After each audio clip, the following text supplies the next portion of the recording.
Ever feel that stomach-dropping panic of potentially losing access to your crypto fortune?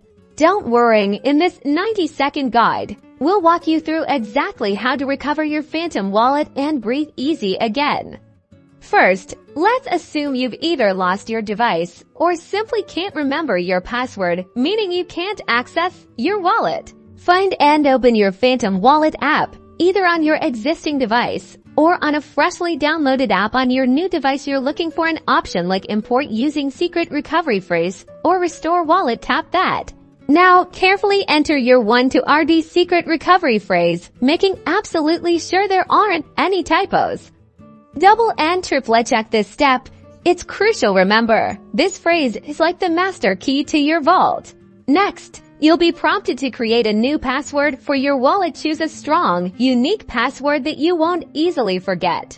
And just like that, you're back in. Your wallet should now be restored with all your tokens and NFTs safe and sound, accessible with your new password. Remember to store that phrase somewhere safe offline.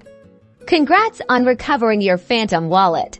Just a friendly reminder to keep your secret recovery phrase safe at all times. Don't share it with anyone and store it in a physical and safe location. See you in the next video.